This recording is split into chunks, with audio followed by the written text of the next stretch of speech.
I'm going to score some difficult works of Chopin using Music Jotter. The power of Music Jotter lies in its flexibility, but I also want you to know that Music Jotter is not going to be your typical music notation editor. While it will have engraving qualities, I'm a lot more focused on ease of use and realism in your music output. But today's demo specifically is going to be focused on music engraving or copywriting. Let's now take a look at Chopin's Fantasy Impromptu.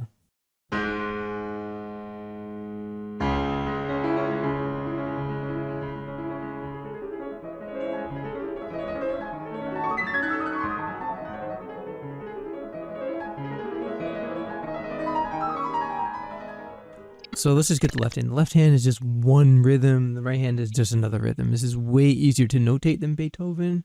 At least it's Sonata Pathétique. And it's also much easier to play. Once you learn the polyrhythms, because you have two different rhythms, one in the left hand, the rhythm is different from the rhythm in the right hand.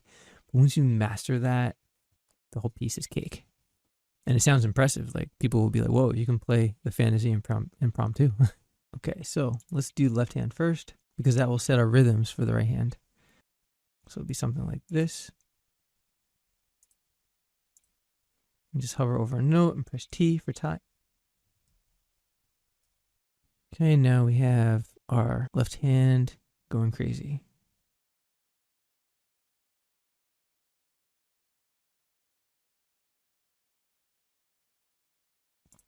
When I beam notes like this, you can see how it says 5 here. It really shouldn't say 5. So I could see a problem with beaming notes together sometimes like this. I still want that.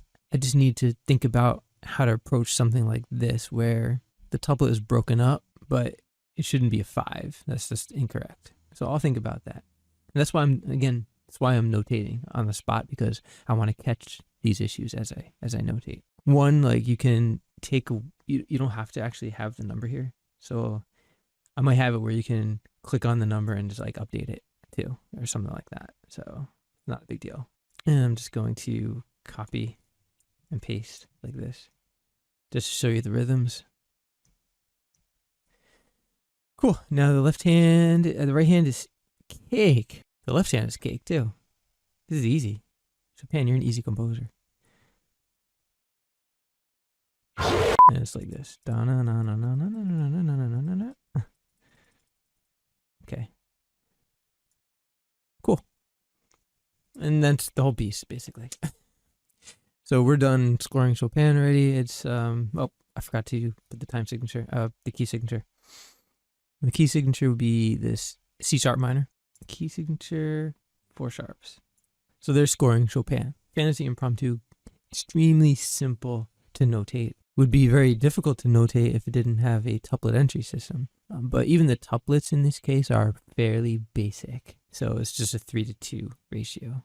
So had Chopin not been aware of the tuplet and how it could be used to create polyrhythms, then this piece just wouldn't exist. However, the tuplets used in this composition are actually quite basic, as I was saying before, a 3:2 ratio, and I think there's a point in his composition where he uses a 7:4 ratio in the middle section. Basically, his composition is ABA. And I do have to say that nearly all notation programs on the market would be capable of notating this composition, at least the mainstream ones. But where Music Jotter's competitive advantages in this case would be the ease of entering in the tuplet is unbelievable. So if you're Chopin, you're composing the Fantasy Impromptu, you would greatly appreciate this, because there are no menus that are required, no copy and paste hacks are needed. It doesn't give you rest placeholders while you're composing, which make most programs, in my opinion, unusable, at least for me. You just start composing like you would normal notes. So let's take another look. I'm going to notate some excerpts from Chopin's Piano Concerto 2 now, where he uses tuplets liberally throughout his compositions.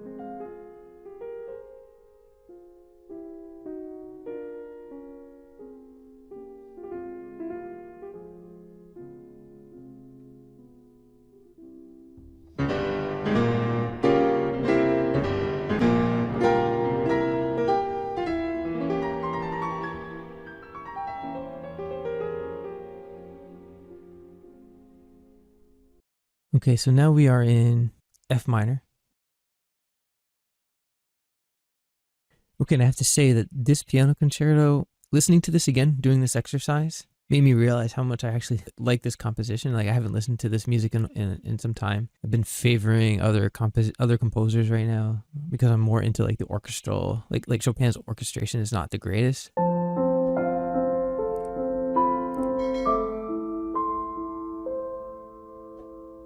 But like someone like Rachmaninoff's orchestration is much better. But the piano sections of Chopin's pieces are extremely pianistic, and doing this exercise just reminded me like how much I really enjoy his piano music. So I might start listening to these pieces again. So I'm going to compose a few excerpts. Actually, in this one, I'm just going to compose where the couplets are, just to save some time, but I'm going to do some different excerpts.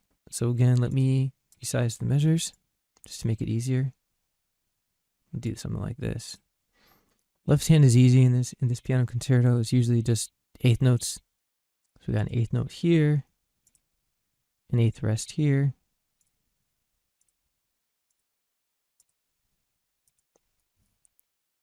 quarter note here, quarter rest here,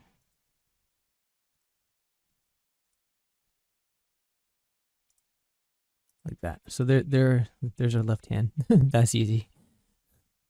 Pretty simple. It's the right hand that can be tricky. Okay.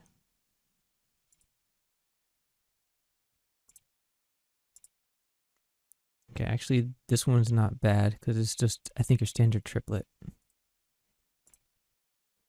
3-to-2 ratio. I chose an easy one.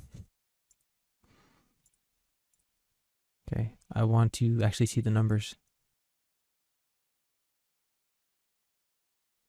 Let's do numbers, no brackets, just to show you how it's different.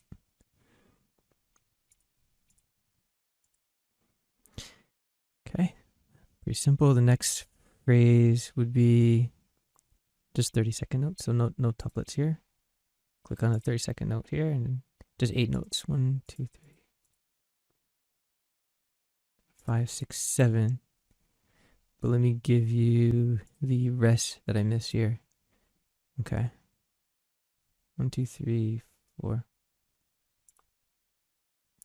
So the beaming is a little off, so you can custom beam. Finish it up with triplets. 1, 2, 3, 4, 5, 6. There, perfect. Look at that. Brilliant. Nah, I cheated. I tested all these before I started taping, so I knew it was going to work. But I did have to fix some issues with these exercises, especially for some of the next ones that you're going to see, because it can get a little complicated. But I'm fixing them. And you're seeing that this program is able to notate some of these highly complicated works rhythmically. Playing this is probably not so bad, but writing it, like notating it, is difficult for some softwares on the market. And I wanted to make sure Jotter was fully capable of notating some of these complicated works. Because like I always say this, like even if you're a beginner and you're like, oh, I'm never going to use the tablet. Yeah, when will I ever use it?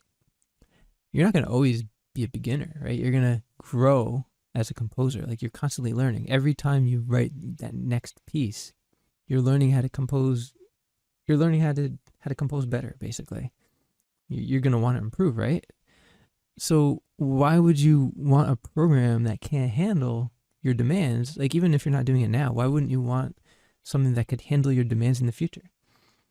So that's why I put a lot of effort into the tuplet, into the time signature, because I want this to be a very easy program to use for beginners, but I want you to grow into it. So as you get better at composing, you have this professional tool that you can continue to use. You're familiar with it.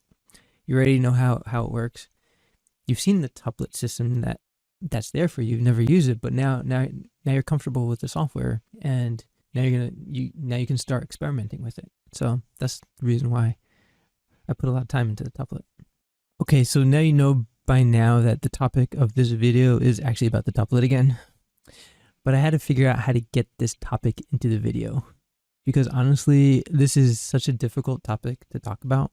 And it's difficult because the material is hard, but it's also, no one wants to talk about it. I really don't see people talking about how Chopin notated his tuplets in his piano concertos, or how Rachmaninoff utilized them to make his piano music pianistic. But these techniques are what will make you stand out.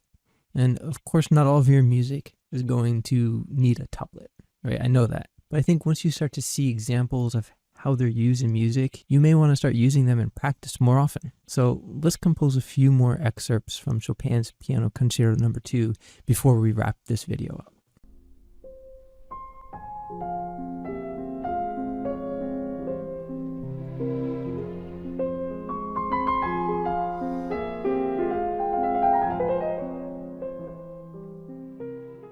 Okay, again, the left hand is fairly simplistic in this piano concerto. It's the right hand that's what's tricky. The left hand helps you align the notes correctly. In the case of Beethoven's introduction, it was a lot more difficult to calculate the rhythms, or at least to time the rhythms, because we didn't have like the left hand aligning with the right hand. Sometimes the notes would play at the same time, so you'd have to time them correctly. And that's why I said the metronome would be needed. Or you'd have to be insanely good with timing and counting your beats. But in this case, it's not so bad. It's more polyrhythms. Learning how to play the different rhythms against your typical eighth note in this case. And we have a traditional, so in this case, we have a 5:2 ratio. So I can't use the traditional preset that I have for you because I have 5:4. So let's click on the tuplet ratio dialog box. And yeah, you can see I have 5:4 here. You can define it too if you want. I have it where you can even define my predefined tuplets for you. And you can also change them up here as well. So let's say you wanted your own, let's say 11/7. You see how it changes here. And then it'll reflect into the ribbon. So you can do all kinds of presets if that's what you want. But let's just define them here. So 5/16 to 2/8. Like that. So that's why this tool has some engraving qualities, because you can notate it the way that the composer intended. You can do custom beaming as well, because sometimes the beaming isn't perfect. Okay, so it has engraving qualities. Let's be honest, because sometimes works like this, like he wanted 5/16 notes for every 2/8 notes. But some programs on the market might only be able to give you a 5:4 ratio. And you may not be able to do it the way that you see it here. So I know Finale is pretty good with rhythms. I don't know if it can do crazy rhythms like 11 notes for every 7, but Finale is pretty decent with it. I'm not going to really talk about any software in a negative way on this channel. I'm just going to say what Music Jotter is capable of doing. And of course, I'll compliment, if the software does something good, I will compliment that software as well. Like, for example, Finale would be one of my choices if Music Jotter didn't exist.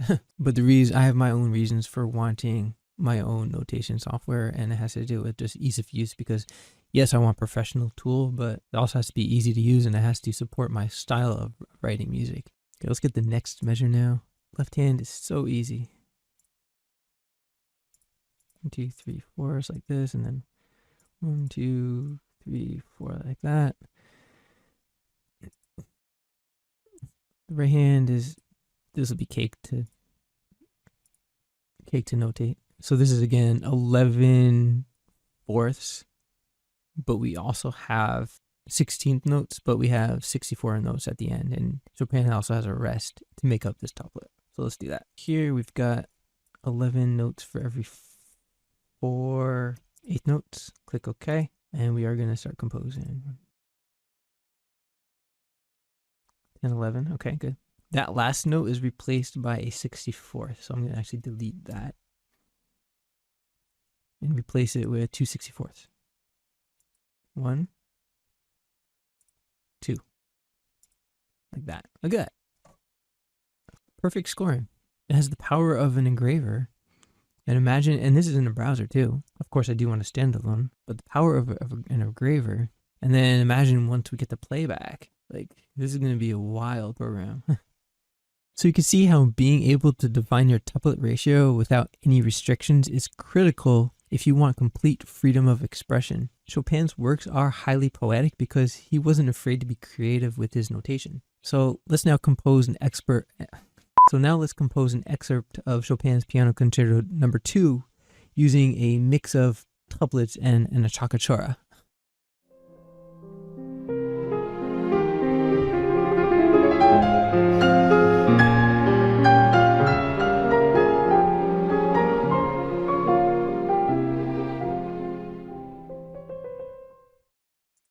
Okay, left hand for reference.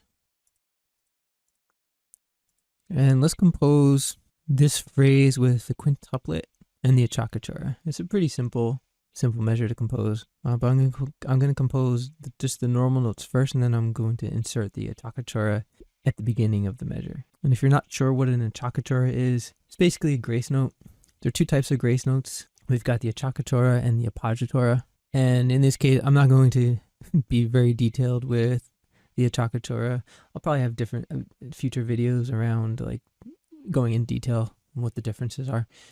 But this one basically means the Accacciatura is you don't play the note on the beat.